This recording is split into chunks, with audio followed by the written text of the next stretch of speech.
Alors, au seuil de ce cours, il me faut corriger quelques erreurs commises dans mes improvisations de la semaine précédente.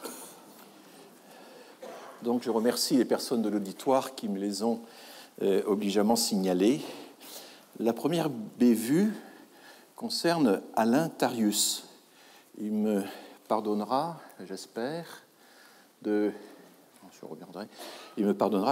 l'avoir prénommé Claude, sans doute sous l'influence subconsciente du glaciologue Claude Lorius, connu pour ses forages dans les couches profondes des glaciers. Il s'agit bien d'Alain Tarius, qui a exploré lui aussi les formes souterraines de la migration internationale. Et autre erreur de ma part, que je lui demande de bien vouloir excuser, je suis vraiment au stade des excuses, ce n'est pas à l'université de Bordeaux, mais à l'université de Toulouse-Le Mirail, qu'Alain Tarius a été professeur de sociologie et d'anthropologie urbaine de 1993 à 2006. Alors, à quelque chose malheur est bon, je vais profiter de ces correctifs pour vous parler du travail d'Alain Tarius sur les migrations. C'est une œuvre copieuse, originale, à nul autre pareil, et c'est aussi une œuvre qui a le mérite de prêter à discussion. Et puis, je voulais aussi montrer que je lis évidemment les auteurs français. J'ai beaucoup parlé d'auteurs étrangers américains. Les auteurs français ont considérablement travaillé et leur littérature, parce qu'elle n'était pas en anglais, disparaît des bibliographies internationales, ce qui est profondément injuste. Alors, l'œuvre d'Alain Tarius date un peu désormais, puisque le travail de terrain a été accompli pour l'essentiel des années 80 aux années 2000, mais c'est un point secondaire, peu importe que les travaux soient datés, du moment qu'ils ont fait date, et du moment qu'on puisse comprendre à la fois pourquoi ils ont fait date et pourquoi ils sont datés. Donc, quand je reviens sur les travaux d'un chercheur, ce n'est pas pour les noter, il serait outrecuidant de ma part de distribuer des points, mais c'est pour le lire aussi sérieusement que possible et remettre sa méthode et ses découvertes en perspective. Et nous essayons ici d'embrasser le spectre très large des théories de la migration. C'est un archipel très vaste qu'il faut tenter de cartographier dans l'espoir d'y trouver notre chemin. Nous avons déjà en main la carte provisoire du comité Massey que je vous ai présentée dans les dernières séances. Souvenez-vous, voilà la liste des grandes théories identifiées par le comité Massey dans les années 93, liste qui fait référence. Mais nous avons déjà vu qu'il fallait la corriger. La nouvelle économie des migrations, notamment, n'est pas une terre séparée, elle se rattache au continent néoclassique avec ses différentes contrées. Toutes les îles n'ont pas la même taille ni la même hauteur, mais chacune a sa place. Et il me semble intéressant de replacer les œuvres les plus significatives dans l'ensemble des multiples façons d'aborder la question migratoire. Et c'est ainsi, cette année du moins, que nous pourrons éclairer aussi le phénomène migratoire lui-même, bien sûr.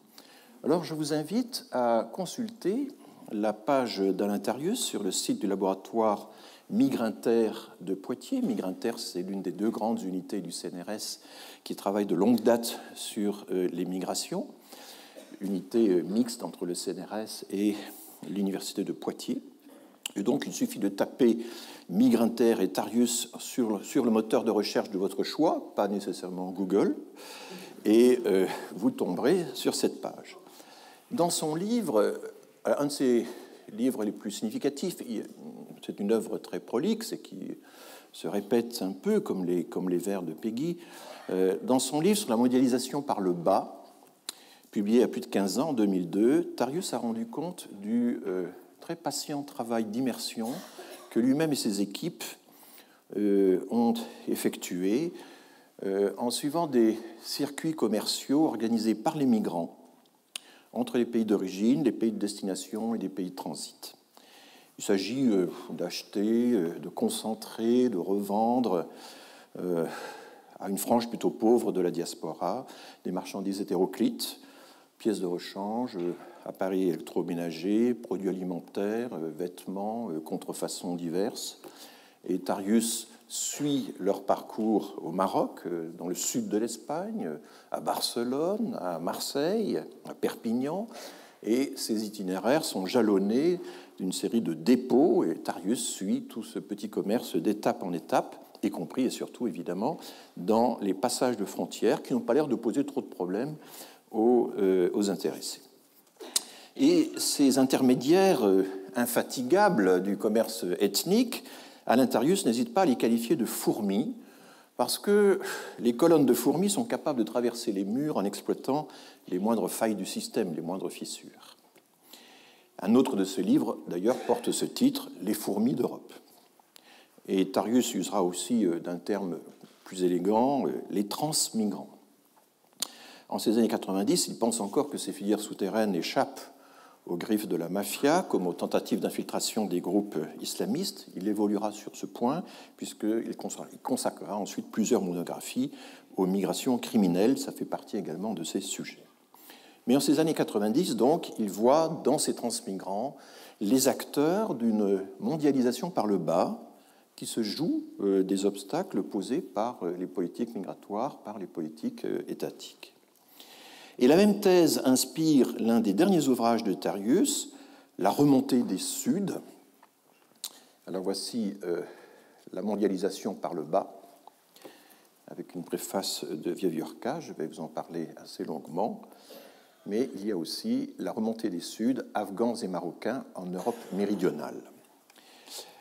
Alors, je vous lis cet extrait de la 4e de couverture de la remontée des Suds, des circulations nationales bien connues, les migrations, évoluent aujourd'hui massivement vers des mobilités transnationales. Donc là, Tarius essaie de se raccrocher évidemment à des théories plus générales. Ces transmigrants réalisent, souvent pour des firmes multinationales, mais ce raccord n'est pas très clair, une part non négligeable de la mondialisation des échanges par le bas.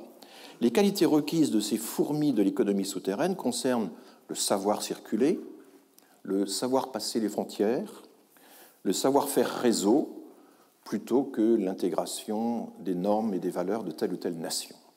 Et dès lors, apparaissent en Europe et dans le monde des territoires originaux, je continue de vous citer la 4e de couverture de ce livre, comme superposés au découpage politique contemporain, articulés aux villes qu'il commence à transformer et connectés aux principaux lieux des trafics criminels. Bon, vous voyez que c'est assez particulier comme thématique, et face à ce type d'investigation et de théorie, le lecteur qui s'intéresse aux ordres de grandeur et qui a un tant soit peu sensible à la contrainte de représentativité, ce qui est mon cas, ne manque pas de s'interroger quel est le poids de cette minorité laborieuse dans l'ensemble de la migration. Quel est son poids dans la consommation locale des immigrés? Est-il, ce mouvement circulaire, est-il réellement susceptible de mettre en cause les chances d'intégration des immigrés dans nos sociétés? Alors, la méthode adoptée par Tarius ne permet pas de savoir, car il s'agit d'une ethnographie, une ethnographie multisituée, comme on dit de nos jours, qui essaie de suivre au plus près les parcours des migrants. Et on est frappé, en le lisant, de constater aussi à quel point les milieux qu'il décrit sont fermés. Ce sont des réseaux commerciaux qui marchent à la confiance, mais aussi au contrôle croisé le plus serré. Il n'y a pas de contrat écrit, et ceux qui manquent à leur parole sont écartés du réseau. Alors la mondialisation par le bas, qui se traduit notamment par les sonneries de téléphone portable pendant les cours, s'ouvre sur une préface généreuse de Michel Wiewiórka, sociologue bien connu. Et Alintarius nous explique, Michel Wiewiórka, qui est toujours attentif aux nouvelles formes de mobilisation sociale, Alintarius, dit-il, ne s'occupe pas des entités qui mondialisent le capitalisme par le haut, à savoir les sociétés multinationales, les organisations internationales du genre FMI, Banque mondiale, Organisation mondiale du commerce. Il s'applique à décrire en détail une face souterraine et silencieuse de la mondialisation. Et voilà, c'est ça l'objectif d'Alintarius. Et les deux étages de cette mondialisation, eh bien, finalement, ont en commun de contourner les États. C'est la thèse, l'une par le haut, l'autre par le bas. Mais contrairement à Saskia Sassen, dont je parlerai longuement tout à l'heure, contrairement à Alejandro Portes ou à Douglas Massey, l'auteur de la mondialisation par le bas ne cherche pas à établir un lien de cause à effet ou en tout cas il n'y fait que de brèves allusions, entre les deux étages de la mondialisation. Savoir par quel biais la mondialisation déstructure les sociétés traditionnelles du Sud, pousse leurs habitants à émigrer, c'est une vaste question, trop vaste sans doute, que Tarius laisse de côté. Il ne décrit pas non plus les souffrances des migrants, comme le faisait Abdelmayed Sayad. Il campe des migrants qui sont acteurs de leur destin, qui sont à l'aise ici et là, à la fois ici et là, et qui sans cesse circulent entre ici et là-bas. Ce ne sont finalement ni des immigrés ni des émigrés, mais, comme il le dit, des transmigrants. Et c'est ce qui autorise Alain Tarius à revendiquer, je crois avec justesse, sa position de pionnier dans le développement des recherches transnationalistes, qui est un grand courant de recherche sur l'immigration. Toujours dans sa préface, Wiewiórka donne du relief à une thèse que Tarius ne tire pas directement de ses observations, mais qui relève plutôt, me semble-t-il, d'une extrapolation. Les transmigrants sont, je cite, des jeunes des quartiers populaires pour qui le discours sur l'intégration est un leurre. Ils ne croient pas aux belles promesses portées par la devise de la République, et Wiewiórka de conclure « Mieux vaut, semble dire Alain Tarius, participer à la mondialisation par le bas que s'évertuer à s'intégrer dans une société d'exclusion qui est aussi une société fermée. » Je termine donc la citation de Wiewiórka et résumant Tarius.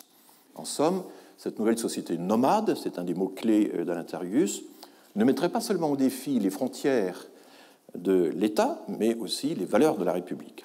Et vous vous souvenez donc de cet autre passage où Tarius explique que les fourmis de l'économie souterraine doivent savoir faire réseau, passer les frontières, plutôt que d'intégrer les normes et valeurs d'une autre nation. Alors, pour le dire franchement, je ne suis pas convaincu par les multiples passages où Tarius célèbre dans les transmigrants les pionniers d'une forme de cosmopolitisme et de métissage qui pourrait préfigurer notre destin à tous. Dans les pratiques qu'il décrit avec un luxe de détails, je verrais plutôt un nouvel avatar des formes anciennes de colportage à travers les frontières, comme ils ont toujours existé, ou ont beaucoup existé au XIXe siècle, pour s'en tenir à des exemples français. C'est ce qu'on peut observer, on pouvait observer sur les routes transalpines, transpyrénéennes ou le long des côtes méditerranéennes. Et il suffit de regarder les choses avec le recul de l'historien pour être évidemment davantage sensible aux continuités qu'aux ruptures, comme l'a rappelé l'historienne des migrations Nancy Green dans un article critique sur le courant transnationaliste. Qu'y a-t-il réellement de nouveau dans le va-et-vient du petit commerce ou du petit trafic frontalier? En quoi se distingue-t-il ou se rapproche-t-il de ce que font les gens du voyage, par exemple? Et je rejoins tout à fait sur ce point le compte-rendu critique de la mondialisation par le bas, qui était publié à l'époque, en janvier 2004, par Mustapha Arzoun. C'est le talentueux responsable de la chronique des livres dans la revue Hommes et Migrations du Musée national de l'histoire de l'immigration. Et s'il est vrai qu'une fraction des migrants se livre au commerce ethnique, à l'import-export de moyenne portée, s'ils rendent ainsi des services aux diasporas, on ne saurait en conclure que la majorité des migrants renonceraient de la même façon à s'intégrer dans la société d'accueil sous prétexte qu'ils entretiennent des liens persistants avec la société d'origine. Et on a beau suivre l'ethnographie minutieuse des fourmis transmigrantes, rien ne permet de conclure que ce nouveau modèle de migration devrait remplacer un jour, ce qui est quand même la thèse avancée, le modèle classique d'une migration durablement installée et intégrée. Et comme Mustapha Arzoun dans son compte-rendu, je suis sensible au fait que les réseaux d'échanges observés par Tarius se signalent davantage par la clôture que par l'ouverture, et que les femmes notamment, et ça transparaît à travers toute une série d'interviews, les femmes y jouent un rôle généralement subalterne. Alors, si les transmigrants nomades, toujours liés au pays d'origine, s'opposent aux immigrés sédentaires qui se contentent de cultiver des liens avec leur pays, mais s'intègrent au pays hôte, on pourrait symétriquement, ce que ne fait pas Tarius, on pourrait symétriquement s'intéresser à une troisième catégorie de migrants, celle des femmes et des hommes qui, délibérément, ont coupé tout lien avec le pays d'origine, parce que leur projet migratoire était précisément d'accomplir une migration de rupture ou d'émancipation. Ça, c'est quelque chose dont on parle très peu, mais qui existe également. Je m'étendrai donc le moment venu sur ce ressort très important de la migration, mais généralement négligé, et qu'il me suffit de dire pour l'instant que les pratiques transnationales existent, c'est entendu, et on a maintenant des enquêtes qui les décrivent en détail, mais on ne voit pas pourquoi elles excluraient les autres formes de migration et deviendraient fatalement dominantes. À l'expérience, la migration internationale ne se réduit pas à la circulation, à la mobilité, comme on l'a beaucoup dit ces 15 dernières années, elle débouche aussi, dans la majorité des cas, sur le peuplement. Pour fixer les idées, en gros, les 2/3 des migrants se fixent, ont des enfants, et c'est ce qui fait que nous sommes dans une société où un quart, quasiment, de la population est soit immigrés, soit enfants d'un ou deux immigrés. Donc c'est bien qu'une partie non négligeable, à peu près les 2/3 de toute cette circulation ou mobilité internationale, se dépose en quelque sorte définitivement dans le pays d'accueil, même s'il peut encore y avoir, bien sûr, des va-et-vient.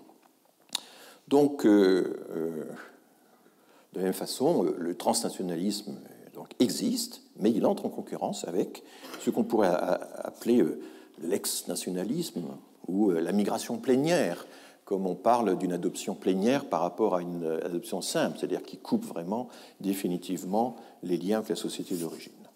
Donc, la tâche de la sociologie des migrations n'est pas de prophétiser l'effacement d'un modèle de migration au profit d'un autre, et encore moins de les juger à l'aune d'une norme nationale. Je crois qu'une pluralité de modèles coexiste, et la vraie question de recherche, c'est de savoir dans quelle proportion, pour quelles raisons, comment on peut passer éventuellement d'un modèle à l'autre, au niveau individuel, au cours de l'existence, et tout cela avec quelles incidences sur les sociétés d'origine et les sociétés de destination. Et donc, cette analyse étant faite, nous sommes mieux armés, je pense, pour saisir l'originalité et la portée de la profession de foi qu'Alain Tarius a publié sur le site du laboratoire Migrinter. Alors, je vous en cite quelques extraits. Orientation de mes recherches, sociologue et anthropologue d'inspiration compréhensive et phénoménologique, donc c'est l'idée qu'il ne va pas expliquer les comportements par des analyses statistiques qui rapporteraient les comportements à des données objectives. Il s'inspire d'une sociologie à la Max Weber, compréhensif et phénoménologique, c'est un peu cela que ça veut dire. Je tente de saisir l'expression actuelle de mouvance, population migrante en premier lieu, s'incarnant dans des espaces et des territoires transnationaux, donc tous ces mots sont un peu codés maintenant dans l'histoire, dans la science des migrations, et perpétuant les tensions de leur mobilité et de leurs ancrages. L'idée aussi que ces filières, ces chaînes de migration, finalement, ont un effet de perpétuation. La migration s'auto-reproduit par cette circulation. Ça, c'est un thème sur lequel nous reviendrons longuement en revenant à la théorie de Douglas Massey. Le cadrage de mes recherches, poursuit Tarius, est celui de la mobilisation d'une force de travail internationale mobile en phase avec l'omniprésente mondialisation-globalisation. Ça, c'est encore à voir. Cette connexion-là ne me paraît pas du tout ressortir de ces observations. Les mots-clés de mes recherches, mobilité, migration, frontières, cosmopolitisme.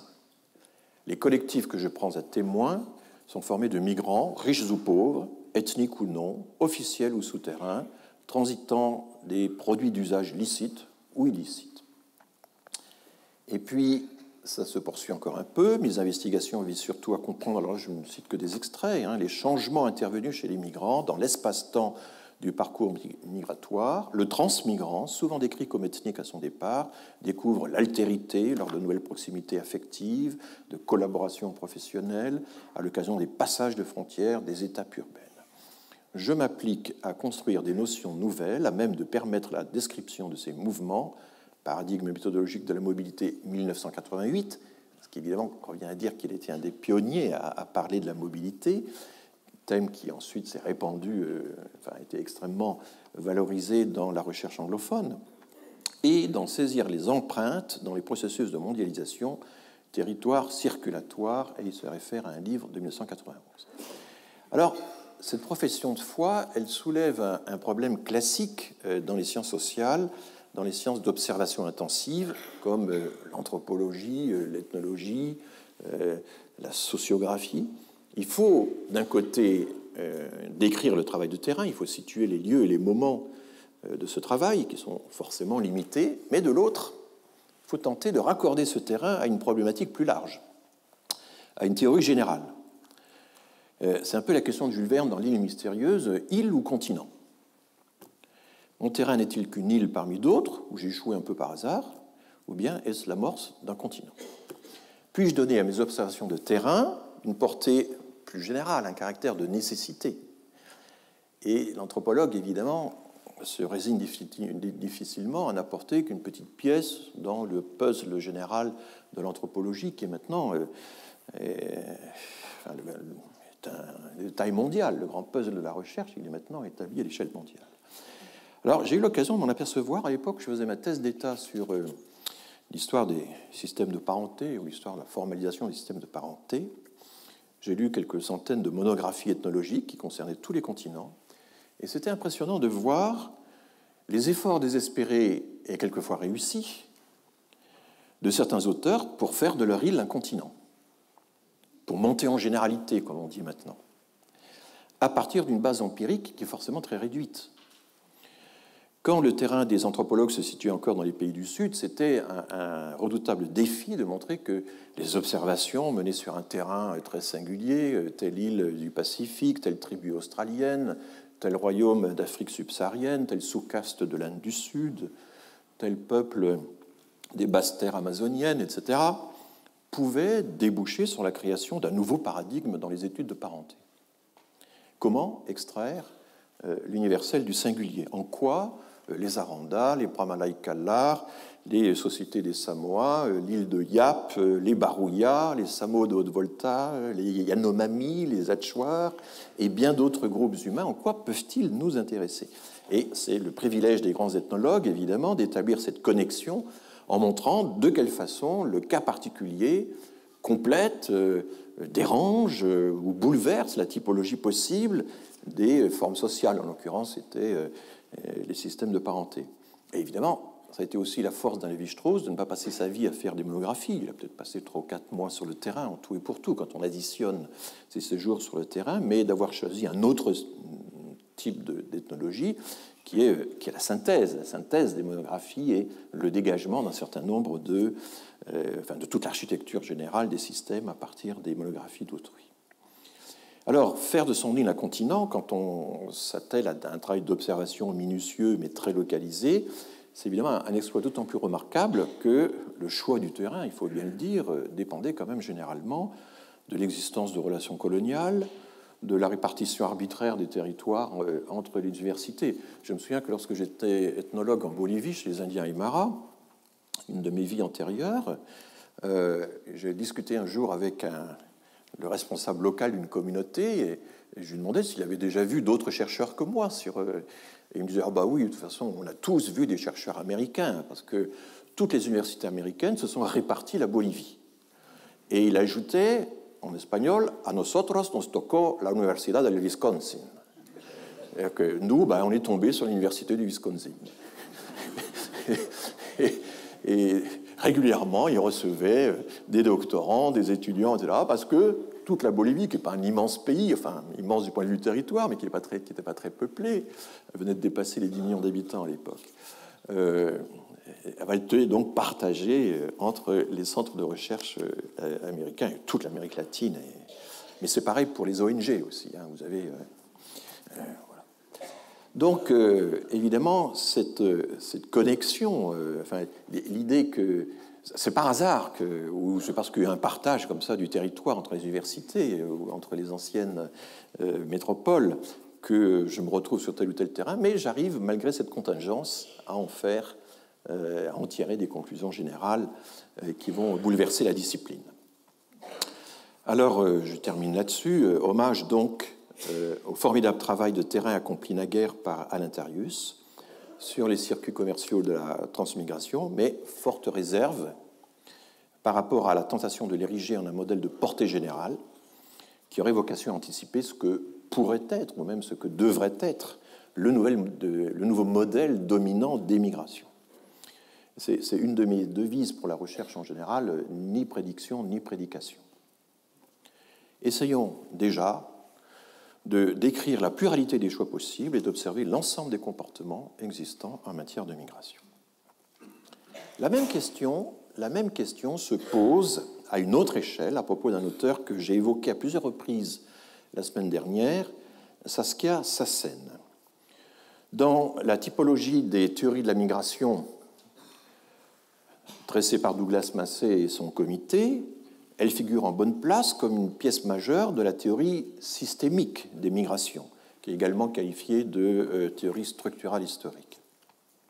Alors, systémique, bon, on peut avoir une foultitude de sens, mais enfin, là, c'est, disons, chez Saskia Sassen, c'est systémique au sens où tout fait système à l'échelle mondiale.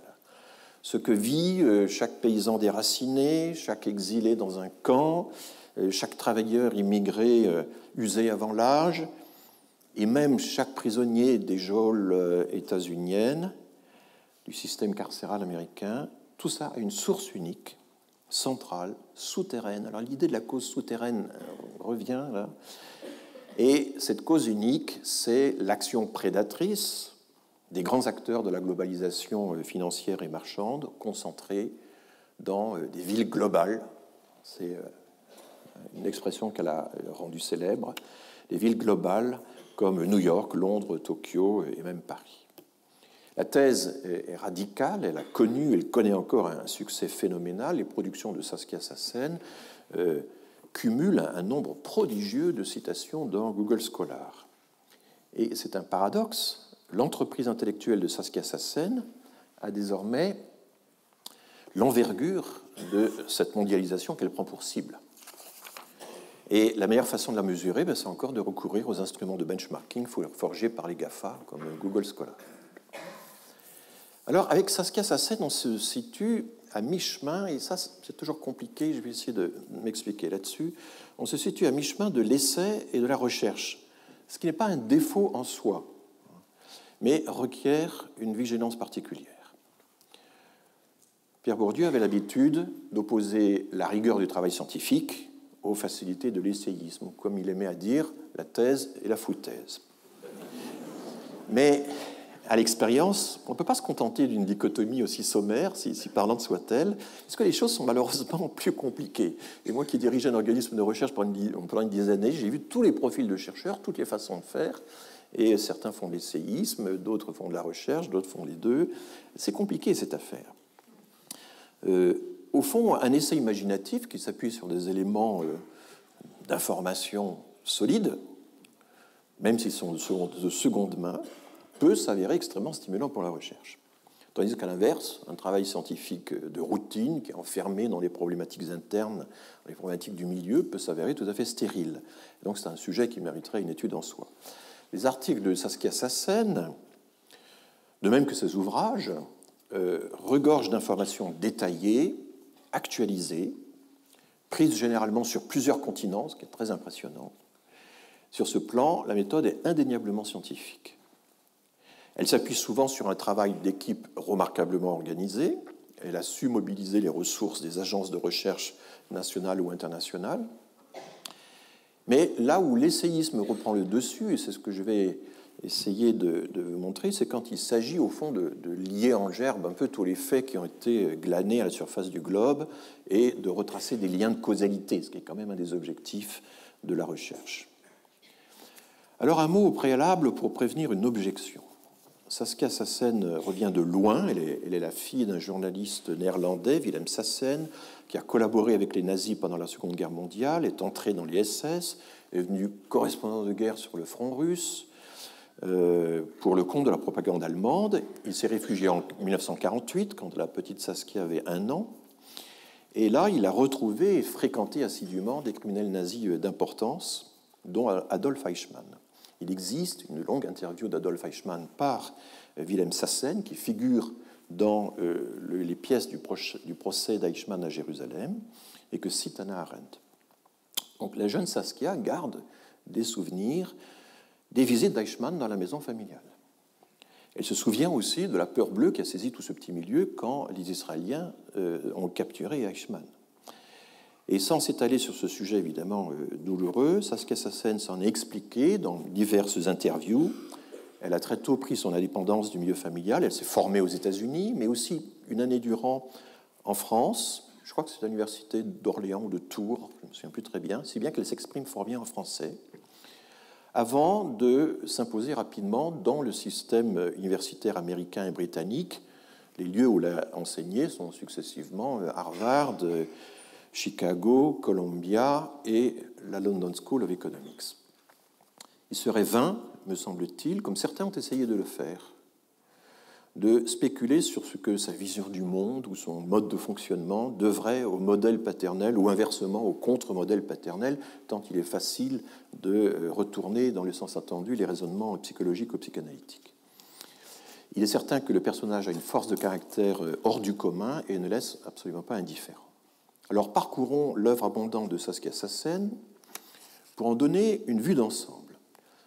4 de ces ouvrages, il y en a bien d'autres, y compris des recueils collectifs, mais 4 de ces ouvrages jalonnent son parcours, que je vais caractériser de façon succincte, en reprenant parfois ses propres formules, mais je vais évidemment essayer de prendre du recul. Il y a d'abord, en 1988, le premier ouvrage, La mobilité du travail et du capital, publié aux presses universitaires de Cambridge, Massachusetts, le Cambridge américain.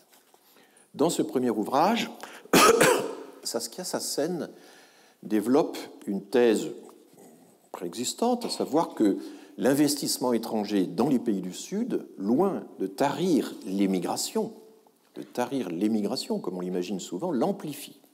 Et l'amplifie fortement si cet investissement se concentre dans des secteurs à forte intensité de main-d'œuvre. Ça peut déstructurer tout le milieu agricole, par exemple. Et dès cet ouvrage, Sassen va adopter une vision très négative du développement. Au fond, le développement soutenu par les pays occidentaux aggrave le sous-développement. Enfin, c'est quasiment ça la thèse. C'est un peu l'effet pervers tel qu'il existait déjà chez Marx avec l'autodestruction du capitalisme. Donc l'extension du capitalisme se poursuit en régime post-colonial et il aboutit à détruire les économies traditionnelles et du coup à déplacer de force les populations. Et c'est ça le ressort principal de la migration dans ce modèle, c'est les bouleversements, la déstructuration profonde des milieux locaux traditionnels par les avancées du capitalisme, par exemple du capitalisme minier. Donc, chez Saskia Sassen, toute migration du Sud est finalement largement une migration forcée, un displacement. L'idée sera poussée plus tard à l'extrême, on le verra tout à l'heure, lorsqu'elle parlera finalement d'un vaste mouvement d'expulsion. Le deuxième ouvrage, qui a eu un succès phénoménal, qui a valu à Saskia Sassen d'être invitée dans les grandes villes du monde entier, c'est La ville globale, ou La ville mondiale. Dans ce second livre, et suivant une stratégie qui est assez classique dans le monde de la recherche, mais qu'elle pousse quand même très loin, Saskia Sassen présente une thèse soi-disant dominante qui lui sert de repoussoir pour mieux faire ressortir sa propre vision des choses. On pouvait croire, dit-elle, que le regroupement des populations dans les centres urbains présenterait de moins en moins d'intérêt avec l'intensification des échanges, la fluidité des capitaux, la circulation immatérielle de l'information, la délocalisation des industries dans les pays à bas salaire, etc. Or, cette complexité accrue du système capitaliste mondial a provoqué, à des fins de gestion, un mouvement inverse de concentration des fonctions de décision et d'intermédiation dans des centres urbains névralgiques, qui sont les villes-mondes ou les villes globales, telles New York, Tokyo, Paris, etc. Et donc, ça va déclencher aussi des migrations de travail hautement qualifiées vers ces grandes villes. Ces centres dirigent leurs activités à distance et sans se soucier des frontières nationales. Les États, et ça c'est une thèse, un point sur lequel Saskia Sassen insiste toujours, les États ne disparaissent pas pour autant, mais il devient en quelque sorte les bras armés de ce système international. Ils sont en quelque sorte minés ou phagocytés par les agents de la globalisation, tout en continuant de conserver leurs caractères nationaux, culturels propres. Troisième ouvrage, le plus étrange,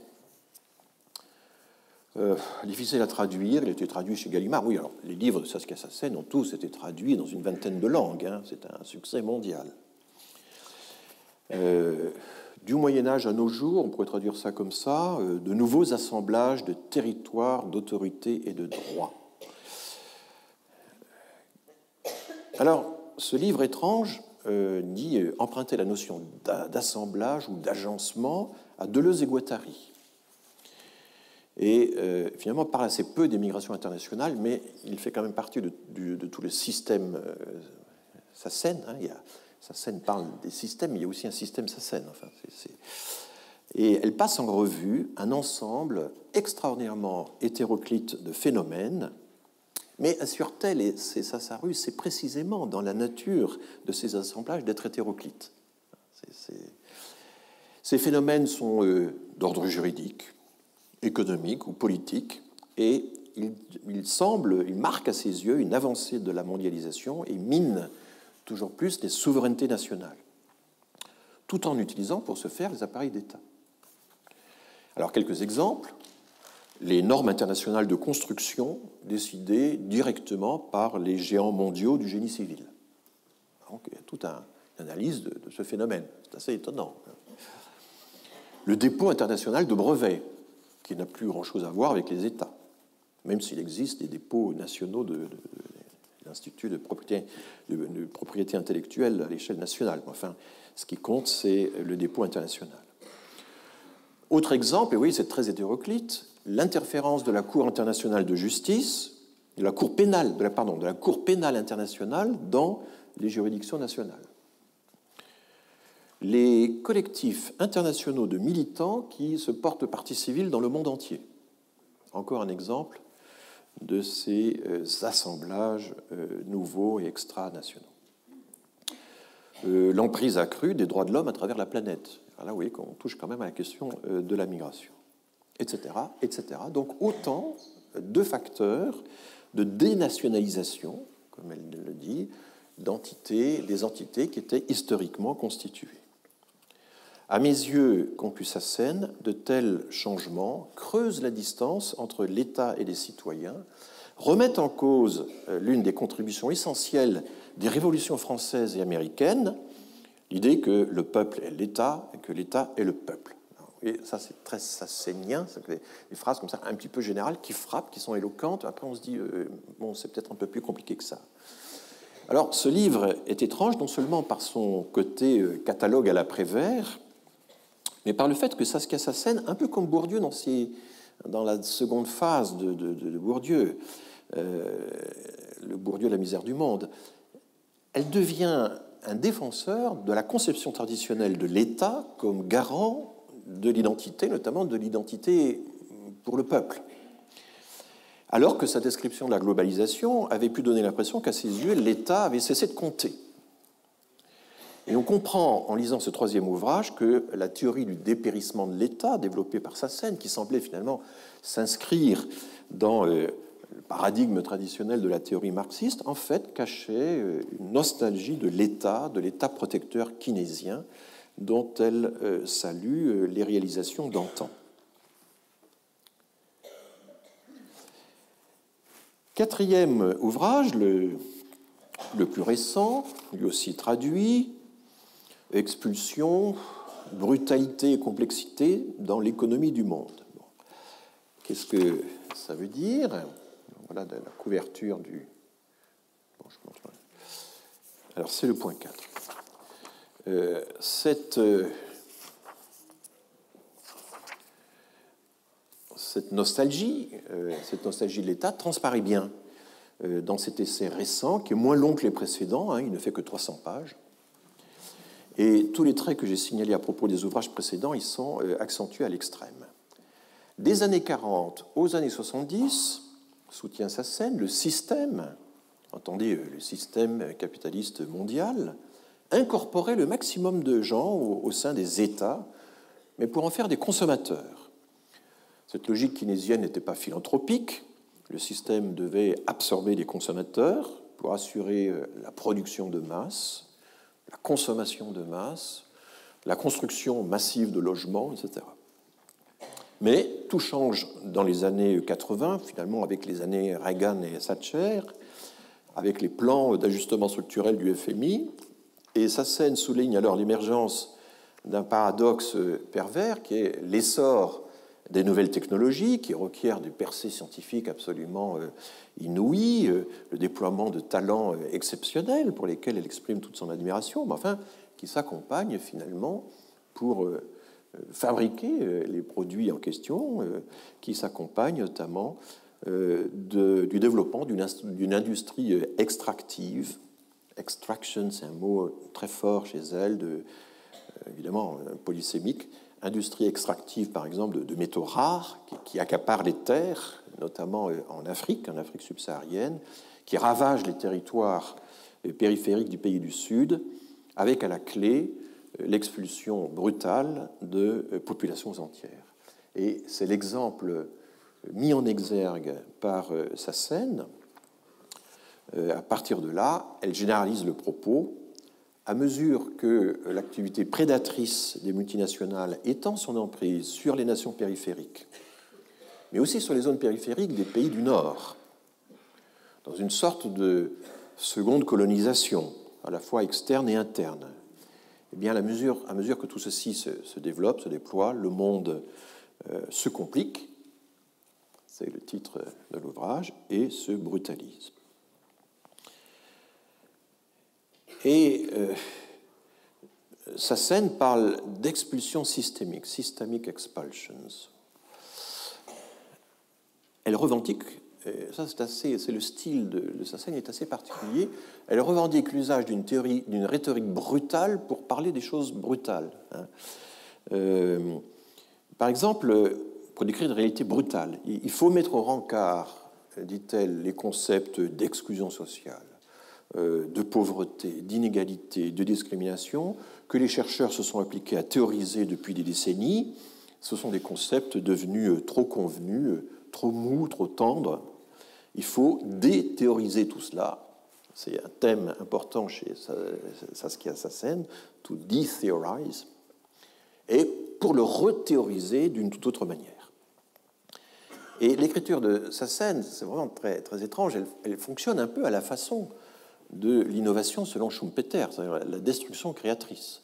J'avance d'ouvrage en ouvrage, et finalement, mon innovation conceptuelle va détruire les concepts pour en créer d'autres. Et une espèce de violence que le capitalisme, d'une certaine manière, réclame lui-même, mais pas dans l'ordre rhétorique, dans la pratique. Et finalement, de même, ça c'est le thème qu'analyse mon collègue Philippe Aghion, la destruction créatrice théorisée par Schumpeter, et bien de même que l'innovation détruit des emplois pour en créer d'autres, la machine conceptuelle de Saskia Sassen broie les vieux concepts de la science sociale pour en faire surgir de nouveaux, comme le concept d'expulsion qui va remplacer exclusion. C'est une stratégie de revival linguistique, de remotivation au sens haussérien du terme. Et Sassen se justifie en expliquant que l'exclusion, c'est encore un déplacement à l'intérieur du système, alors que l'expulsion, c'est un déplacement qui vous rejette hors du système. Bon, c'est une dichotomie qui est quand même pour le moins forcée, parce que l'exclusion, si on fait abstraction évidemment de l'usure du mot, de son inscription dans la routine administrative, implique déjà une idée d'expulsion. Alors, concrètement, qu'est-ce que cela recouvre? En quoi cela nous éclaire-t-il sur les ressorts des migrations? J'extrais d'une interview, alors Sassen donne beaucoup d'interviews, elle écrit des livres, ces livres sont préparés par des articles publiés dans des revues de débat, dans des revues scientifiques, elle est sur tous les tableaux, c'est quelqu'un d'extraordinairement organisé, c'est un empire builder, c'est une bâtisseuse d'empire, c'est très impressionnant. Alors, j'extrais d'une interview de la déclaration suivante, que je vais vous traduire. Je crois que je l'avais mis ici. Voilà, j'utilise, alors c'est en anglais, mais je vais vous le traduire. J'utilise expulsion pour décrire une diversité de conditions. Le nombre grandissant, alors ça c'est un problème, est-ce que c'est vraiment grandissant? Donc, elle utilise pas mal de statistiques, elle publie beaucoup de statistiques qui notamment viennent des organisations internationales, de l'ONU, ou qui peuvent venir de certaines ONG. Donc le nombre grandissant des personnes qui sont dans une pauvreté abjecte, des personnes déplacées dans les pays pauvres qui sont warehoused, qui sont parquées dans des camps de réfugiés formels ou informels, les personnes minorisées ou persécutées des pays riches qui sont parquées dans les prisons. Et là, c'est un sujet fondamental pour elle, c'est l'extraordinaire taux d'emprisonnement qui est propre aux États-Unis. Il y a un taux d'incarcération absolument fabuleux dans les records mondiaux, et qui vise évidemment principalement les Noirs, les Afro-Américains. On continue la liste. Des travailleurs dont les corps sont détruits par le travail, qui sont à bout de force, rendus inutiles à un âge beaucoup trop précoce. Des personnes qui sont physiquement aptes, mais qui sont en surplus et qui sont parquées dans les ghettos et des bidonvilles.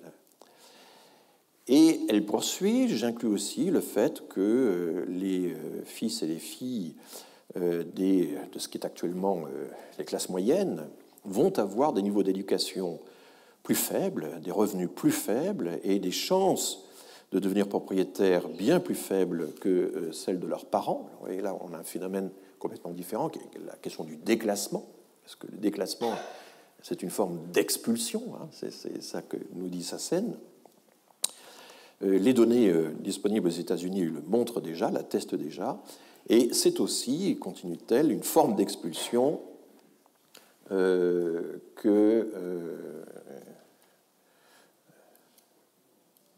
et ceci, oui, c'est également une expulsion que le fait que ces projets ou ces promesses de classe moyenne finalement sont déjouées par rapport à ce que les décennies keynésiennes avaient promis. Bon. Donc, alors dans un article de revue intitulé Expelled, donc expulsé, Humans in Capitalism's Deepening Crisis, la crise qui s'approfondit, les humains ou l'humanité dans la crise du capitalisme qui ne cesse de s'accentuer, bon, ce sont toujours des termes très, très généraux, elle explique que ce catalogue d'expulsion fait sens. Je considère que ce phénomène d'expulsion massive renvoie en fait, is actually signaling, l'idée qu'il y a une lecture un peu symptomale à faire, renvoie en fait à une transformation systémique plus profonde, qui est documentée en pièces détachées, in bits and pieces, dans de nombreuses études spécialisées, mais dont on omet de raconter qu'il s'agit en fait d'une dynamique globale au sens français du terme, an overarching dynamic, qui nous emporte dans une nouvelle phase du capitalisme mondial. Donc vous voyez une série de choses disjointes en pièces détachées, mais qu'elle va réunir par la référence à une dynamique globale. Le 6 février 2015, Saskia Sassen était interrogée dans le quotidien Libération par Cécile Domas sur son livre Expulsion, et elle donne les exemples suivants. Alors, Saskia Sassen, donc, je vous le disais, est tout à fait capable de donner des interviews en français. En Occident, l'exemple courant est celui des travailleurs à faible revenu et des chômeurs qui perdent protection sociale et allocation chômage. Aux États-Unis, là elle fait référence à la crise de subprimes, 14 millions de ménages ont été chassés de leur maison après la crise de 2008. Les crédits d'accession à la propriété avaient été transformés en produits financiers à haut risque. Ce sont aussi les millions d'agriculteurs expulsés de leurs terres en raison d'un fort mouvement spéculatif. Plus de 200 millions d'hectares ont été acquis par des investisseurs ou des gouvernements étrangers depuis 2006. Alors ça, c'est une donnée statistique en fait mondiale, et une grande partie des données qui sont présentées ici, dont qu'elle évoque ici, concernent l'Afrique subsaharienne. Donc, d'une certaine manière, poursuit Sasken, toujours dans la même interview, la Grèce est emblématique de cette dynamique. Dans leur brutalité simple, les plans d'austérité imposés par les institutions internationales expulsent de façon massive et rapide les classes moyennes, modestes ou pas, de leurs emplois, des services médicaux ou sociaux, et plus largement de leurs foyers. Alors, ce serait intéressant de savoir ce qu'elle pense, par exemple, des expulsions qu'on a pu observer au Venezuela actuellement. Le programme d'austérité de l'Union européenne, dit-elle, a forcé les États à vendre sur le marché international et à bas prix une grande proportion de bâtiments nationaux qui avaient de la valeur. Alors ça, c'est encore un tout autre sujet. C'est le patrimoine national qui est vendu, approprié privatisé par les États. C'est une forme de nettoyage économique. Alors, la journaliste s'étonne et objecte, enfin, est-ce que ce n'est pas une liste à la Prévert, hein, c'est l'expression qu'utilise la journaliste. Derrière la diversité de ces cas, y a-t-il une logique commune? C'est la question de la journaliste, qui est une bonne question. Réponse, il y a une logique commune, mais elle est encore conceptuelle et souterraine. Aujourd'hui sont à l'œuvre ce que j'appelle des formations prédatrices. Il ne s'agit plus de dire que des personnes très riches s'arrogent fortune et pouvoir. Nous avons plutôt affaire à des entités qui comprennent aussi bien des éléments humains que non humains, comme les logiciels de la finance. Alors là, il y a une inspiration très claire qu'elle reconnaît de Latour. Ces formations sont des assemblages d'agents économiques puissants, de marchés, de technologies et de gouvernements. Ce ne sont plus simplement des individus des entreprises les plus riches ou des gouvernements les plus puissants. Et alors, la journaliste insiste, mais vous poussez même votre raisonnement jusqu'à inclure les réfugiés et les prisonniers. Sa réponse, les Nations Unies totalisent 60 millions de réfugiés ou de déplacés à travers la planète. Tous ceux qui sont exclus sont-ils si différents? Il y a une sorte de symétrie entre ces individus et ceux qui sont, par exemple, emprisonnés aux États-Unis. Aujourd'hui, un Américain sur 100 est incarcéré, ce qui représente 7 millions de personnes, avec tous ceux en liberté conditionnelle. Ils sont commis hors du monde.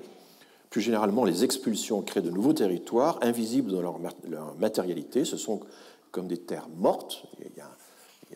Alors, dans ce livre, il y a tout un chapitre qui est très écologique. Elle s'intéresse de plus en plus à la question écologique qui s'appelle « Terre morte et mer morte » sur les ravages donc, de la surexploitation des terres. Les plus pauvres sont rejetés dans un autre espace. Leur condition est devenue si banale qu'on ne la voit plus. Ces processus ont lieu partout, dans les pays du Sud, comme aux États-Unis et désormais en Europe. Et pris ensemble, je donne des extraits, pris ensemble, ces diverses expulsions pourraient bien avoir un impact plus important sur le façonnement de notre monde que la croissance économique rapide de l'Inde ou de la Chine. Ces forces destructrices ne sont pas forcément toutes interconnectées. En fait, il faut plutôt les envisager comme traversant nos bornes conceptuelles, dépassant nos repères habituels et historiques. Alors là, c'est assez subtil, c'est assez rusé. Bon, toutes ces choses en pièces détachées, oui, ont une cause unique, mais en même temps ne sont pas vraiment raccordées. Je ne peux pas prouver la causalité qui relie tout ça. Et il y a eu, dans des revues américaines, des discussions très précises de cet argument-là. Mais qu'en est-il finalement de la causalité, de l'imputation de causalité dans les écrits de Saskia Sassen? Alors ça me fait toujours penser à... Ce sont les Pyrrhoniens, les philosophes antiques qui avaient dit des choses tout à fait intéressantes. Il y a plusieurs façons d'expliquer les choses. On peut expliquer l'apparent par l'apparent par le non-apparent, le non-apparent par le non-apparent, etc. Enfin, toute la combinaison est possible. Et donc là, on a des exemples où on explique le visible, mais par l'invisible, par le souterrain, par le caché. Et on n'a même pas besoin d'expliquer en quoi c'est vraiment interconnecté, parce que la difficulté qu'on a à interconnecter tout ça, bien, c'est une difficulté conceptuelle qu'il faut accepter en tant que telle. Et ça fait partie, en quelque sorte, du mystère que les connexions entre tous ces éléments restent mystérieuses. Alors vous voyez que là, évidemment, la théorie se protège parce que c'est impossible à réfuter. C'est impossible à valider ou impossible à réfuter. Et c'est quand même tout le problème de cette théorie extrêmement générale qui s'en prennent comme ça à des entités qui ne sont même pas, c'est pas complotiste au sens, je ne sais pas, du Front National qui va aussi, ou du Rassemblement National qui va aussi s'en prendre au capitalisme mondial, finalement. Là, on explique même que ce système a un côté impersonnel, objectif, et que les personnes, finalement, comptent assez peu par rapport au dispositif. Et ça ressemble pas mal, effectivement, au structuralisme très objectivant des années 60, et le fait de citer Deleuze et Guattari sur les arrangements est assez révélateur, me semble-t-il. Alors, tout ceci m'inspire deux exemples de remarques. Voilà encore un article que j'évoquais tout à l'heure. Nous avons un précédent en France qui est l'émergence du mot exclusion dans le vocabulaire administratif dans les années 70. En 1974, et certains d'entre vous s'en souviennent, René Lenoir, un haut fonctionnaire qui avait l'oreille de Valéry Giscard d'Estaing, publie un essai qui va devenir rapidement un best-seller, Les exclus, un Français sur 10. On est juste à la charnière, la guerre du Kippour, la crise du pétrole, etc. Enfin, on est dans cette période charnière où la France va basculer dans un autre régime économique. Et Lenoir, d'ailleurs, quelques mois après la parution de ce livre, le grand écho qu'il a rencontré, Lenoir a été nommé secrétaire d'État à l'action sociale par Valéry Giscard d'Estaing. Et son livre, qui s'achevait sur l'annexe statistique, était un catalogue à l'après-vert. Je reprends de nouveau cette expression que les Français aiment bien. On le retrouvait pêle-mêle, et je cite, les personnes âgées sans ressources, les handicapés physiques, les handicapés mentaux, les aliénés, les mineurs en danger ou délinquants, les drogués, les résidents en logement insalubre, les suicidaires, les alcooliques, les délinquants adultes. Il n'y a pas que de la délinquance juvénile, il y a aussi la délinquance sénile, ça peut arriver. Les marginaux sociaux, bref, il y a aussi les blessés graves de la route, parce qu'on discutait beaucoup à cette époque de la limitation de vitesse, qui a changé à plusieurs reprises dans les années 70. Donc, vous voyez, tout ceci est rassemblé dans l'annexe statistique de Lenoir, et on arrive à des millions de personnes, un Français sur 10. C'est à cette époque qu'apparaît en France, dans le vocabulaire des politiques publiques, les notions d'exclusion et d'exclus, de lutte contre l'exclusion sociale, qui sont aujourd'hui tout à fait banales, qui sont complètement entrées dans notre vocabulaire. Mais je me rappelle que dans les réunions européennes, par exemple, les chercheurs et les fonctionnaires britanniques résistaient farouchement à l'emploi du mot exclusion. Ils jugeaient cette notion beaucoup trop intentionnelle, trop complotiste finalement, comme on ne disait pas encore à l'époque, comme si la pauvreté était, ou la privation était l'effet d'une volonté délibérée d'exclusion. Quelques années plus tard, les Anglais sont devenus de très grands promoteurs de la notion de social exclusion. Ils l'ont même complété par son pendant, qui est la social inclusion, qui a eu moins de succès en France. Pourquoi ? Parce qu'en France, nous avons intégration, et qui a en quelque sorte empêché, qui a fait concurrence au mot, à l'expression social inclusion. Là, j'ai une anecdote. Quand j'ai travaillé à l'INSEE en 1980-1981, nous n'avions pas le droit, et ça vous donne une idée de la façon dont le langage est quand même formaté dans les institutions, nous n'avions pas le droit d'utiliser le mot pauvreté. Je me souviens d'un collègue, Daniel Verger, qui avait fait un article sur l'équipement ménager et qui avait imaginé, c'était l'époque où on commençait à faire des modèles toutes choses égales par ailleurs, il avait imaginé une vieille femme vivant dans un logement insalubre, privée de toute aide, etc. Enfin, qui accumulait toutes les sources de pauvreté possibles et imaginables. Et quand on était comme ça dans ce cumul des pauvretés, quel était le taux de possession de frigidaires, de machines à laver, etc. Enfin, c'était ça le sujet de son article. Bon. Et le directeur général, de la statistique sociale à l'époque, Jacques de Saby, que certaines personnes que j'aperçois ici ont bien connu, avait mis en marge de ce texte « géniard »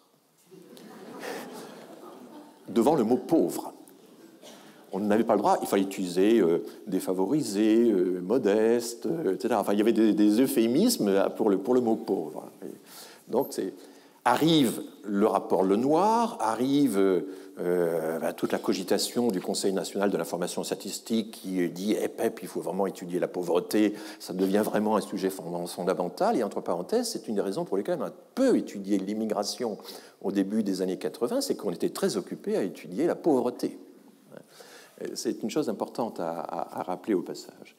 Mais quelques années plus tard, je ne sais plus quand exactement, mais l'INSEE a publié un numéro triple de sa revue Économie et statistique, entièrement consacré à la pauvreté, où il y avait 200 fois à peu près le mot pauvreté, expliquant toutes les différentes manières de la calculer, montrant à quel point économistes et sociologues pouvaient collaborer dans ce domaine, etc. Et donc c'est très intéressant quand même de regarder comment évoluent les mots dans les institutions. Ce n'est pas l'usage commun qui fait ces choses-là. Il y a des événements qu'il faut suivre. Et il y a un exemple que j'ai déjà cité, c'est comment, à une certaine époque, on parle de pays sous-développés, puis on dit tiers-monde, et puis on va dire pays en développement, etc. Et, il y a quelques auteurs phares qui contribuent à lancer des formules, mais enfin, ce sont les organisations internationales ou les grandes institutions qui, essentiellement, légitiment, assoient, propagent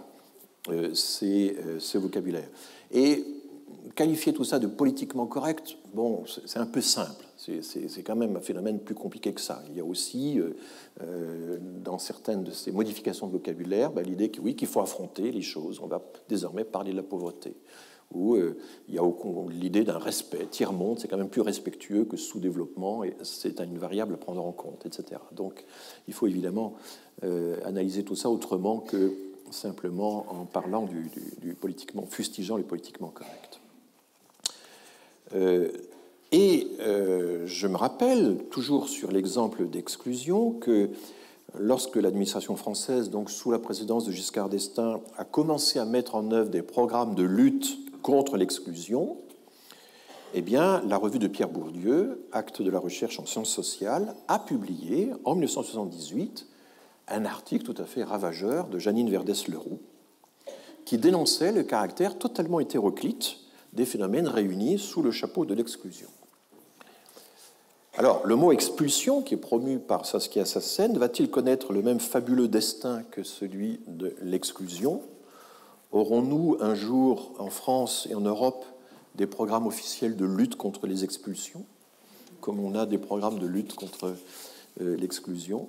Des programmes qui bénéficieraient aux personnes expulsées de leur logement, aux migrants expulsés, aux demandeurs d'asile déboutés, aux malades qui ne peuvent avoir accès aux soins, etc. C'est une question qu'on peut légitimement se poser, même si je n'ai pas moi-même la fougue prophétique de Saskia Sassen. Mais il y a une différence fondamentale entre le patchwork de Lenoir, cousu de fil blanc par la notion d'exclusion, et le raisonnement de Sassen sur la notion d'expulsion, puisque elle, contrairement à Lenoir, identifie un coupable unique et souterrain, même s'il n'est pas nécessairement systématiquement incarné par des personnes. Voilà. Alors évidemment, il faut regarder dans la manière de travailler de Saskia Sassen, il y a beaucoup d'idéalisation du passé. Et lorsque les historiens se penchent réellement sur toutes les affaires, ils constatent qu'en réalité, évidemment, il y a eu beaucoup d'exclusions et d'expulsions dans le passé. Par exemple, Viviana Zelizer a publié une grande étude sur l'enfance aux États-Unis dans la période 1870-1950, et elle montre que le XIXe siècle connaissait des formes de destruction du capital social, comme on dit, de destruction des liens familiaux pour les nouveaux entrants, lorsqu'on plaçait les jeunes enfants, surtout ceux issus de relations extraconjugales, chez des nourrices ou en apprentissage dans les campagnes environnantes. Et ceci, évidemment, a été également fait de façon considérable en Europe également. J'ai déjà évoqué, peut-être, je ne me souviens plus trop, le fait que nous avons quand même, pendant des siècles, eu des taux de mortalité infantile absolument considérables. À l'âge de 11 ans, à la veille de la Révolution française, la moitié des enfants étaient morts. À l'âge de 7 ans, sous Louis XV, il y avait plus de naissances au Royaume de France qui n'avait que 25-26 millions d'habitants, il y a plus de naissances que maintenant en France, dans un pays de 65 millions d'habitants. Mais à l'âge d'1 an, la moitié des enfants étaient décédés. On appelait ça la vie probable, c'est-à-dire, c'est un terme emprunté au langage du jeu, alors la probabilité qu'on ait autant de chances d'être mort que d'être vivant, la probabilité que votre génération ait déjà disparu pour moitié. C'est ce qu'on appelait la vie probable. C'est une notion qui n'est plus calculée aujourd'hui par les démographes, puisqu'on a maintenant l'espérance de vie qui est autre chose. Mais encore, à la veille de la Révolution française, un enfant sur 2, à l'âge de 11 ans, était décédé. Il y avait 500 000 enfants qui mouraient avant l'âge de 11 ans. Donc l'idée que les choses vont de pire en pire, que l'exclusion, la destruction, etc., est une machine qui avance, etc., c'est quand même beaucoup plus compliqué. Hein. Il y a des destructions, il y a aussi la destruction créatrice, mais il ne faut pas non plus en avoir une vision angélique. Mais enfin, là, c'est tout le problème du regard, c'est qu'évidemment, quand on est historien, on perçoit beaucoup plus facilement les continuités que les ruptures.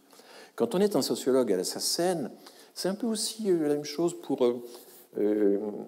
chez les sociologues qui, par exemple, se réclament d'Alain Touraine, il y a toujours l'idée il faut que je saisisse les grandes mutations. Nous étions dans l'époque de ceci, nous entrons dans le siècle de cela. Hein. Ce sont ce genre de grandes affirmations. Et puis, comme par hasard, la génération où je suis, se trouve à la charnière des 2 siècles, des 2 périodes. Voilà. Nous étions dans une période, disons, de solidarité, de communauté, etc. Et puis nous entrons dans l'individualisme. Alors il y a un très beau texte de Durkheim qui explique que chaque génération a été sensible au fait qu'on était de plus en plus individualisme. Voilà. Sous l'Antiquité, il y a des gens pour dire déjà, c'est terrible, il y a de plus en plus d'individualisme. Bon. Au Moyen-Âge, Abélard, tout ça, c'est l'individualisme. À la Révolution française, les Lumières, c'est l'individualisme. Enfin, toute l'histoire de l'individualisme est buissonnante et répétitive. C'est un très beau texte de Durkheim là-dessus. Et donc, il y a une espèce d'illusion d'optique sur le fait qu'effectivement, quand on était jeune, les choses se passaient mieux. D'abord parce qu'on était jeune. Et ensuite parce qu'évidemment, on avait une vision du monde qui était très imprégnée de la petite communauté familiale ou locale dans laquelle on pouvait appartenir, et qu'ensuite, en découvrant le vaste monde, on s'aperçoit bien sûr que les liens sociaux sont beaucoup plus complexes. Alors, je crois que je suis arrivé à peu près à la moitié. Pour me punir d'avoir été en retard, je vais vous priver de pause, car on me demande de quitter la salle strictement à l'heure fixe. On doit préparer une leçon inaugurale ce soir, et c'est la leçon inaugurale d'un grand épidémiologiste français. Je vous invite à y assister à 18h si ça vous intéresse. Alors, nous allons entrer maintenant dans un autre chapitre qui est la théorie du capital social. Oui, alors, j'aimerais quand même terminer sur SACEN. Et ça, c'est mon côté philo. Au fond, le raisonnement de SACEN, c'est ce qu'on appelle un raisonnement par abduction. Et le raisonnement par abduction est un raisonnement très important dans toutes les polémiques sur les migrations. J'aurai l'occasion d'y revenir le jour où je consacrerai un cours à la rhétorique du débat sur les migrations. Qu'est-ce que c'est que l'abduction? Ce n'est pas l'induction ou la déduction, ce n'est pas le fait de remonter des conséquences aux causes ou de descendre des causes aux conséquences, qui sont les deux voies, en quelque sorte, de la preuve, de la démonstration. C'est autre chose. Ça consiste à dire, mais il y a toute une série de choses bizarres, A, B, C, D, je ne comprends pas très bien, et au fond, pour les expliquer, il y a quelque chose qu'en statistique on appelle le maximum de vraisemblance. Il y a l'idée que je pourrais imaginer à peu de frais, je pourrais imaginer finalement une cause unique, aussi vraisemblable que possible, qui va pouvoir expliquer tout ça d'un coup. C'est ça, le raisonnement par abduction, et c'est le logicien et linguiste Charles Peirce, je crois que c'est EI, non pas IE, qui a forgé cette notion juste avant la Première Guerre mondiale. Et alors, ce qui est fascinant, c'est que c'est ce que fait SACEN. Il y a une série de choses épouvantables, destructrices, que je constate dans des domaines les plus divers. Je vous ai cité le catalogue de ces cas-là. Mais derrière tout ça, il doit y avoir une cause unique. Le problème, c'est qu'il y a deux usages complètement différents du raisonnement par abduction. Il y a un usage tout à fait scientifique, mais tout à fait scientifique dans la phase de la découverte.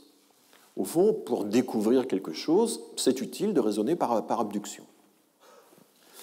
Et d'une certaine manière, certaines techniques statistiques de démonstration utilisent un maximum de vraisemblance et reposent au fond là-dessus. Mais le problème du raisonnement scientifique, c'est qu'ensuite, il faut vérifier les causalités. Il faut vérifier que ces causalités sont significatives, que les contre-épreuves, les contre-exemples ne marcheraient pas tout aussi bien, etc. Et il y a comme ça toute une série, évidemment, de vérifications qui peuvent être faites. Donc, dans la phase de démarrage, dans la phase de la découverte, dans la phase heuristique, le raisonnement par abduction est très utile, mais il ne suffit pas. Et vous avez là-dessus ma collègue Claudine Tiercelin, professeure de métaphysique des sciences au Collège de France, qui a beaucoup travaillé sur cette question-là. C'est un livre exigeant, compliqué, Le ciment des choses, qu'elle avait écrit avant d'être lu, mais qui insiste beaucoup sur cet aspect finalement positif et heuristique du raisonnement par abduction. Mais allez voir du côté de Marc Angenot, Dialogue de sourds, essai de rhétorique antilogique, et là vous aurez aussi un superbe développement sur le raisonnement par abduction, mais qui dit tout autre chose, qui dit qu'en fait c'est fondamentalement le raisonnement complotiste. Je vois tel et tel événement bizarre et je me dis mais c'est pas un hasard, si. Et vous savez que dans les raisonnements qu'on entend à propos des questions de migration, c'est pas un hasard si c'est justement aujourd'hui ou le jour de je sais pas quoi, de telle décision, etc., que on apprend tel événement. Donc il faudrait que les magistrats, par exemple, quand ils prennent leurs décisions, veillent toujours très soigneusement à ne jamais tomber par hasard sur un événement politiquement significatif par ailleurs. Le hasard, c'est la fameuse définition de Cournot, c'est l'intersection de deux séries causales indépendantes. Aristote avait pris l'exemple, je sais pas, je me promène au marché et je tombe sur quelqu'un à qui je dois de l'argent. C'est un fâcheux hasard. Comment le gérer? La tuile est aussi un hasard. Vous avez vu Bénure? Dans Bénure, il y a une tuile à un moment qui tombe là sur le soldat romain. Et toutes les bonnes relations qu'il y avait entre les occupants et les occupés se dégradent à ce moment-là. La tuile n'est pas tombée par hasard. C'est la tuile, quoi, dans toute sa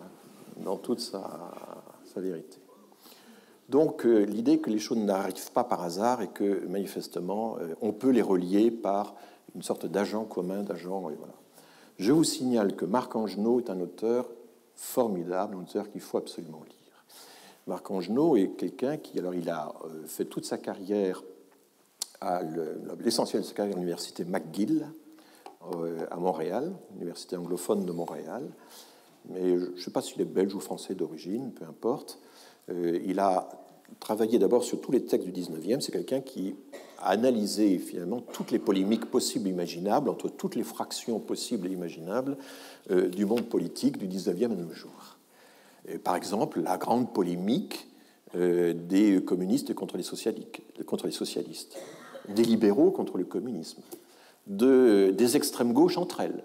Parce que vous savez que les extrêmes gauches n'arrivent jamais à s'allier au moment des élections. Maintenant, c'est même la gauche. Bon. Mais ça dure depuis le début du XIXe siècle.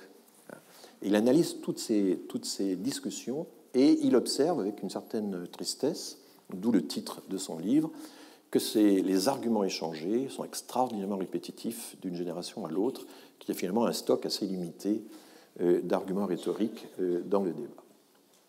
Donc je vous signale que, alors c'est une œuvre très prolixe, mais que l'ouvrage le plus synthétique, très bien écrit, c'est Dialogue de sourds aux éditions des Mille et une nuits, je crois.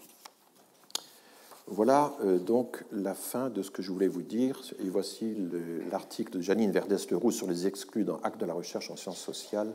Voilà.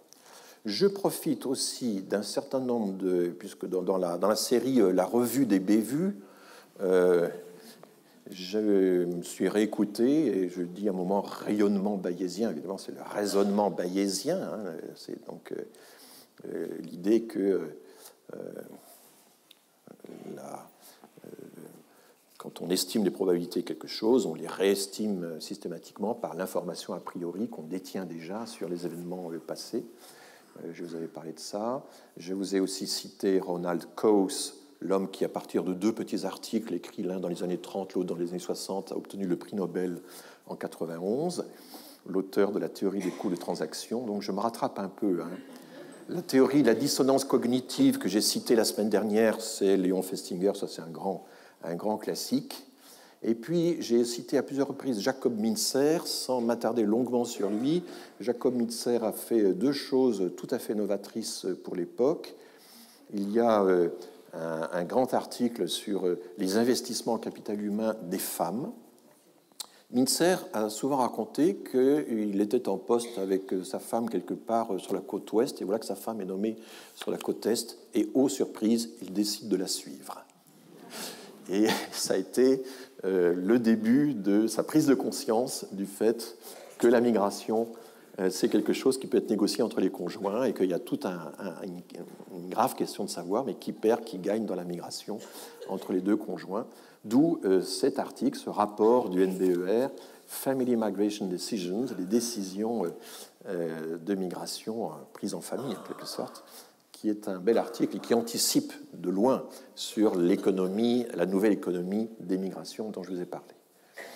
Je vous avais également, la semaine dernière, évoqué le fameux article d'Irving Goffman sur le Response Cries, le « oups », le fait que quand on marche et qu'on tout à coup on change de direction, on éprouve le besoin de se justifier en expliquant à la cantonade « tiens, j'ai oublié quelque chose, zut », etc., parce qu'on garde les choses sous contrôle, on ne peut pas avoir l'air fou. C'est dans l'article... un article de 78.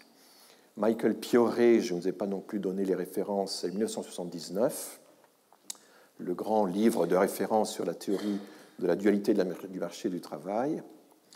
Et puis, nous allons parler maintenant du capital social. Alors, c'est une théorie que j'ai dû laisser mes téléphones dans la loge. Bon, ben écoutez, donc je ne sais pas quelle heure il est, et je ne sais pas si on peut voir des... Ah, si je vois l'heure là-bas, je l'entrevois. Il est 36, c'est ça? Voilà. Parfait. Eh bien, continuons. Douglas Massey a beaucoup insisté sur le fait que, certes, la migration se développe, des pionniers commencent à quitter le pays et à s'installer dans une direction nouvelle, mais au bout d'un certain temps, ce qu'on appelait en français très couramment dans la littérature de l'exode rural, c'était une notion tout à fait courante, on parlait des filières. Mais Douglas Massey est devenu le théoricien de la chain migration, de la migration en chaîne, qui est exactement ce que les géographes, les spécialistes de géographie humaine en français appelaient les filières migratoires. Et donc c'est l'idée qu'un migrant en appelle un autre, et qu'il en appelle un troisième, etc., et qu'avec l'institution de ces filières, finalement, qu'est-ce qui se passe? Eh bien, de l'information circule, et surtout, on allège le coût de l'information, on allège le coût de l'insertion, de l'accueil sur place. Et donc, du coup, les premières raisons qu'on avait de migrer évoluent, la perception ou l'estimation des coûts évolue et révisée à la baisse, puisque on est finalement accueilli par des membres de la famille qui sont déjà là précédemment. Mais ce qui est un petit peu étrange et qui, à mon avis, relève, je dirais, d'une surthéorisation, je lâche tout de suite le mot, c'est que Massey appelle ça le capital social. Et l'idée que finalement, il y a du capital physique, il y a du capital culturel, etc., il y a du capital humain, mais chacun veut avoir un peu son capital, je dirais. Et Massey va considérablement développer cette notion de capital social. Il ne va pas la développer en réalité. Il va reconnaître qu'elle était déjà élaborée par une série d'auteurs, je vais vous en parler, mais il va systématiquement l'employer.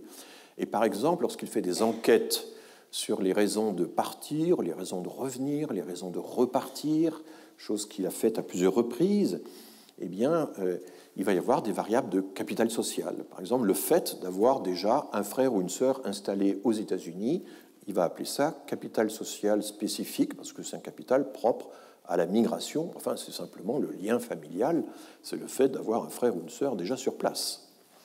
Et quel est l'avantage d'appeler ça capital social, hein? Quel est au fond, et ça c'est toujours un peu le même problème, pourquoi les sociologues veulent-ils à tout prix économiciser leur vocabulaire, hein, comme Bourdieu l'a fait de façon très, très systématique. Donc Massey distingue un capital social général et un capital social spécifique, spécifique à la migration, propre à la migration. C'est le fait, capital social général, c'est le fait d'avoir une fratrie assez fournie, par exemple, d'avoir des relations, d'avoir des contacts, de ne pas vivre seul. Et puis le capital social spécifique propre à la migration, c'est celui d'avoir, le fait d'avoir des parents, notamment, des membres de sa famille, ou des enfants, ça peut être évidemment, ça peut descendre la lignée, le sens de la lignée, mais d'avoir déjà sur place des gens qui donc du coup vont vous aider à migrer.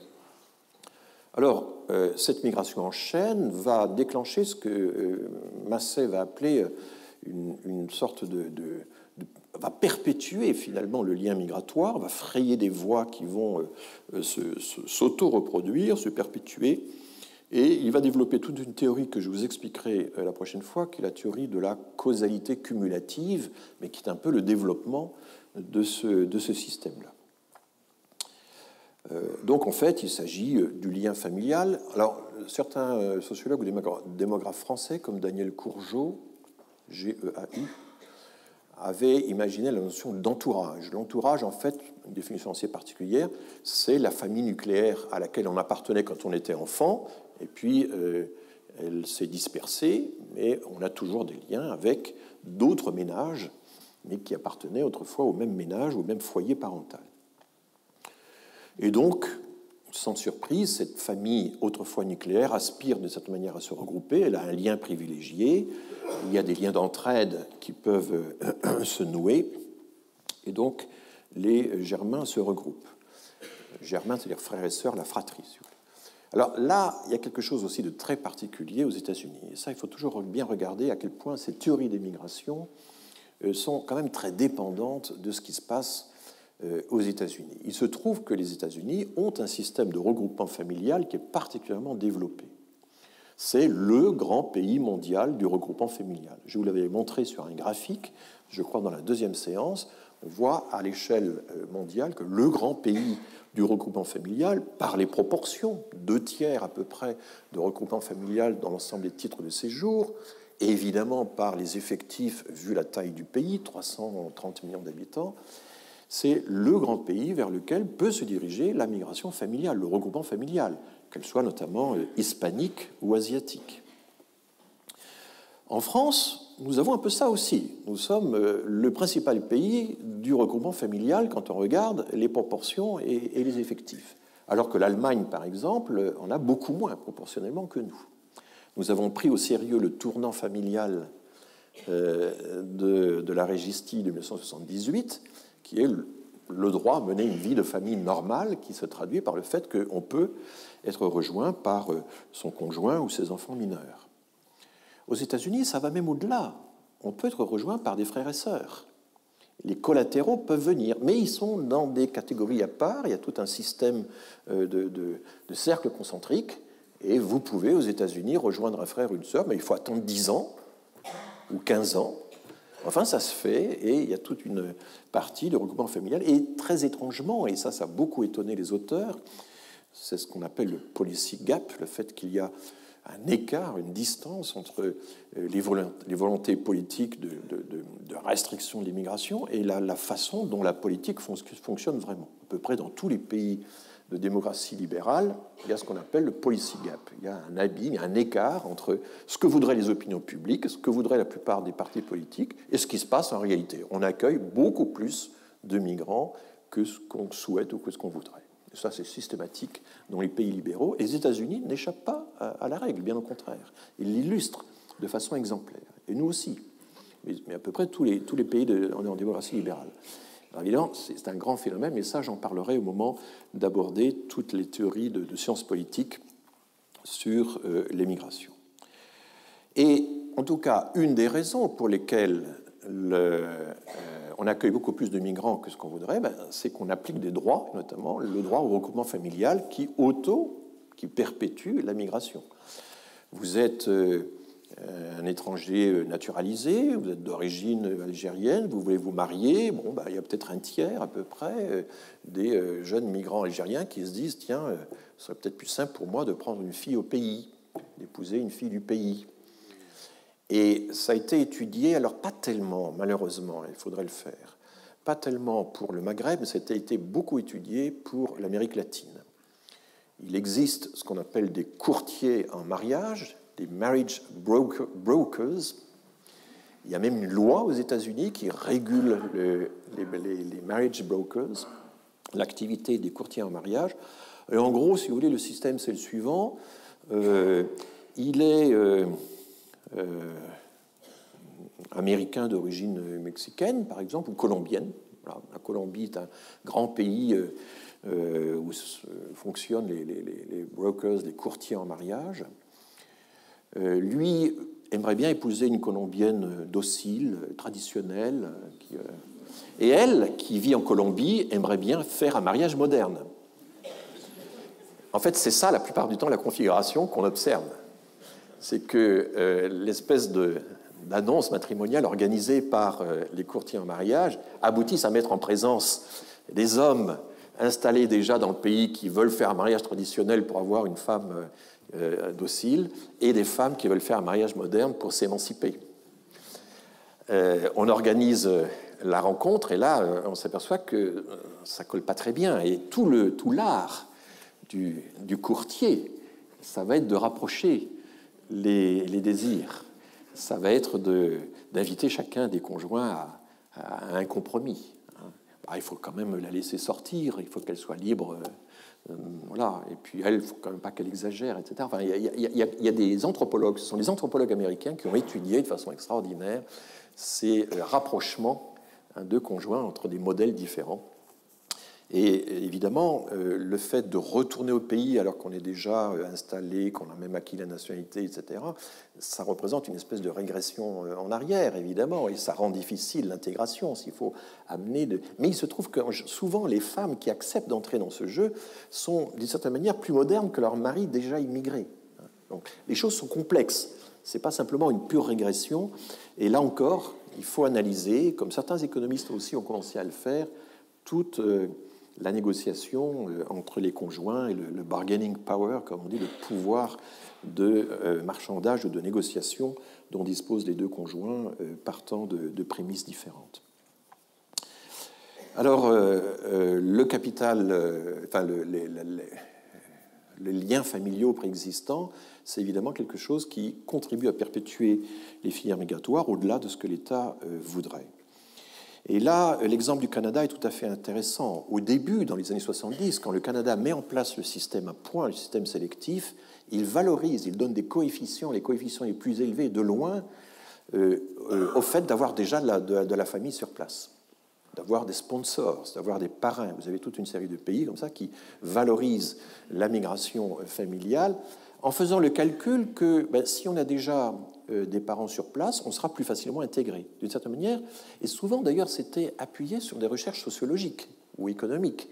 Les recherches ont nourri les programmes de sélection de points parce que, d'une certaine manière, les recherches disaient, écoutez, quand on a des parents sur place, on s'intègre plus facilement, le salaire est plus élevé, on est moins souvent au chômage, on arrive plus souvent à devenir propriétaire de ce logement, enfin, tous les critères d'intégration qui sont utilisés habituellement dans ces enquêtes. Et donc, peu à peu, les Canadiens ont modifié les coefficients considérablement du système à points et à partir des années 90, ont commencé à mettre le paquet sur le capital humain, le niveau d'instruction, le diplôme du supérieur, le fait de maîtriser le français, l'anglais, si on va au Québec, par exemple, etc., les années d'expérience professionnelle. Et là encore, évidemment, ça a changé complètement la donne, mais ça dépendait aussi, c'était également la prise en compte d'un certain nombre d'analyses sociologiques ou économiques sur l'intégration. Donc l'idée que le capital social familial est un élément essentiel de l'intégration et quelque chose que les gouvernements ont pris en compte, même s'ils sont maintenant un peu débordés par le phénomène, puisque ça contribue à auto-perpétuer l'immigration. Alors, pourquoi appeler tout ça capital? Il y a toute une série de... Alors, Massey dit s'inspirer de Bourdieu. Et Massey cite Bourdieu, et Massey cite une note, une petite note de 2 pages qui avait été publiée dans Actes de la recherche en sciences sociales, qui avait été publiée, je crois, dans le numéro 31 d'Actes de la recherche en sciences sociales, vers la 2e ou 3e année d'Actes, ça devait être en 78 par là. Et c'est une note assez courte qui ouvre un document, un numéro spécial consacré au capital social. En réalité, quand on lit la note de Bourdieu, les exemples sont presque tous empruntés, je dirais, à la capacité des classes supérieures à établir des relations mondaines. Il y a les rallyes comme source des mariages, les réseaux de grandes écoles qui sont cités. Enfin, si vous regardez tous les exemples dans la note du capital social, sur le capital social cité par Bourdieu, il y a vraiment l'idée qu'on a affaire à des groupes fermés, à une élite fermée, organisée et pour qui le souci de la frontière du groupe, veiller à ce qu'il n'y ait pas de mésalliance, Bourdieu insiste beaucoup là-dessus, à ce qu'on ne déroge pas, ne pas laisser entrer n'importe qui, etc., est vital. Donc, l'exemple des alumni, des anciens élèves, l'exemple des milieux aristocratiques, du jockey club, etc. Enfin, voilà les exemples que cite Bourdieu de capital social. On est très très loin de l'immigré qui a juste un frère au Mexique et qui a envie de le rejoindre.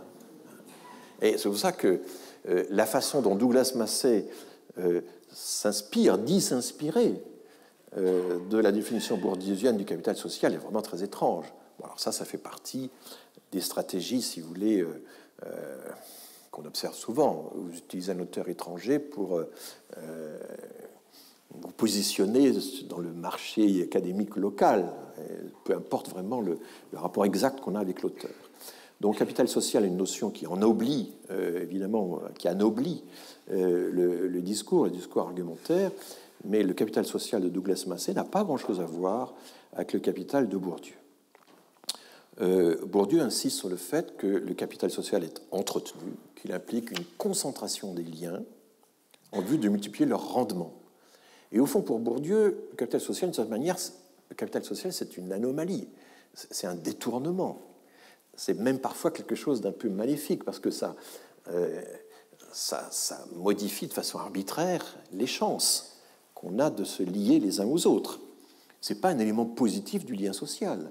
C'est quelque chose qui est monopolisé par certains groupes. Il y a une forme d'accaparement, d'oligopole, d'oligarchie. C'est d'abord un capital mondain, le capital social de Bourdieu. Il y a aussi quelque chose d'arbitraire, c'est-à-dire que les gens ne s'assemblent pas pour cultiver des liens qui auraient une vertu propre. Je ne sais pas, du genre former une chorale pour le plaisir de chanter ensemble. Ce n'est pas du tout quelque chose qui entre dans le capital social à la Bourdieu. Former un groupe pour le plaisir de jouer ensemble. Former une association pour voyager ensemble. Bon, il peut y avoir des économies d'échelle, mais enfin, c'est quand même pas, c'est pas ça que vise Bourdieu. Unir ses forces pour accomplir des gestes de solidarité. On n'avait jamais ce genre d'exemple cité dans les travaux de Bourdieu sur le capital social, et pourtant ça existe. Ou s'allier pour organiser des trafics de toutes sortes, évidemment.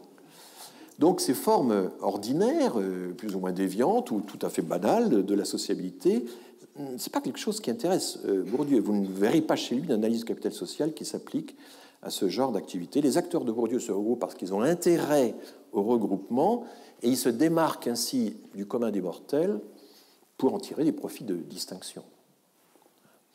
Et on retombe ici sur le problème de l'arbitraire culturel qui a été observé, qui a été l'objet de remarques, évidemment, la sociologie de la culture et l'éducation chez Bourdieu. Elle reste imprégnée de l'idée que les activités culturelles n'ont pas de valeur intrinsèque. Elles valent avant tout par leur pouvoir de démarquage social. Bon, un exemple classique, c'est l'apprentissage des langues anciennes. Dans l'optique de Bourdieu, pourquoi faire du latin ? Faire du latin, c'est utile parce que ça permet de distinguer ceux qui en font de ceux qui n'en font pas. Voilà.